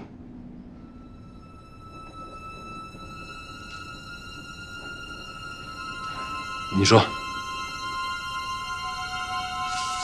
你知道军令是假的。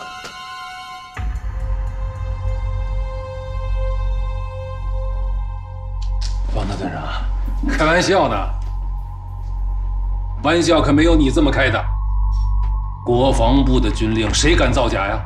啊，那是杀头的罪过。你敢吗？现在什么事都有人敢干。这道军令上盖的可能是国防部大印，但这件事情有假。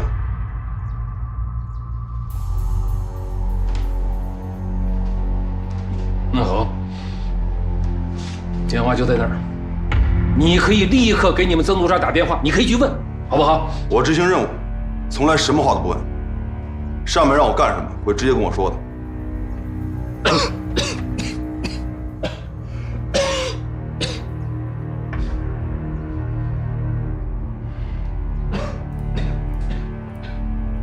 那好，你不问我问。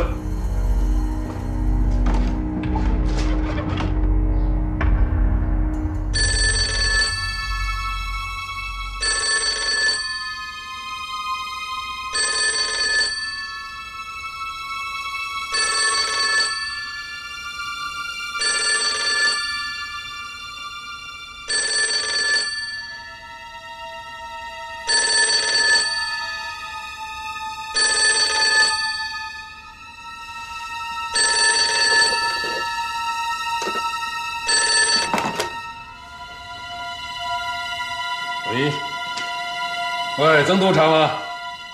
我是徐铁英啊。喂，说话。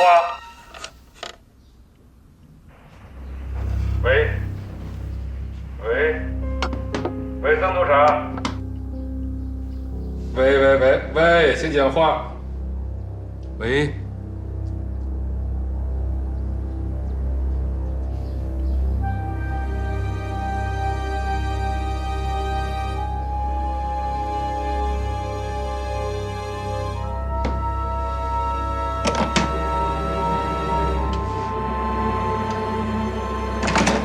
曾督察怎么说呀？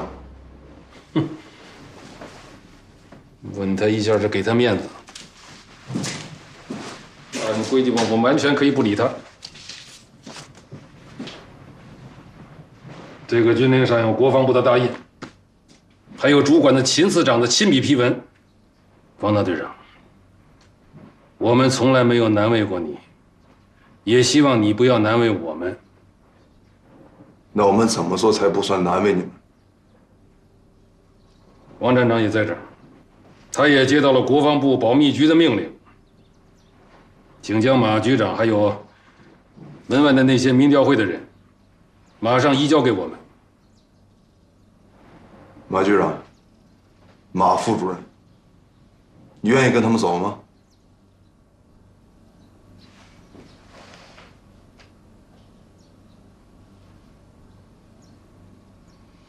本人姓马，但老子不是马，也不是骡子，不是谁想钱都能跟他走的。马局长，这可是国防部的军令，你要不要也看看呀？我不看，也不是给我下的，我归民政部管啊。当然不是给你下的，在上面有你的名字，你是受审人员。不成。上边是这么写的吗？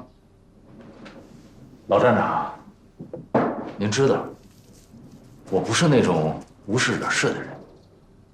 军令上面的确有你的名字，调查嘛，也没有把您怎么样。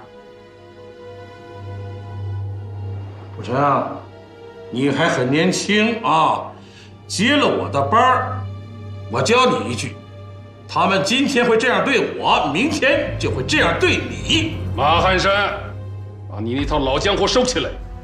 如果你今天再用这一套对付党国，我告诉你，我们就是想救你，南京也饶不了你。徐铁英，你不是党国，南京那块地也不是你的。那汪精卫还当过伪南京政府主席呢，说过南京是他的了吗？啊！我告诉你，别拿南京吓唬我。我不是侯俊堂，更不是崔中实。哎，怎么的？拿了别人钱，还在背后捅刀子？哼，别说是党国呀，江湖上也瞧不起借口人。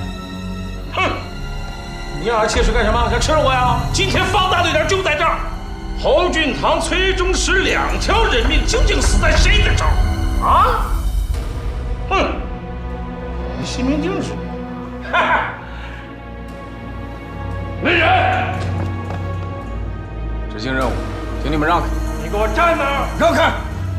让他们进来吧。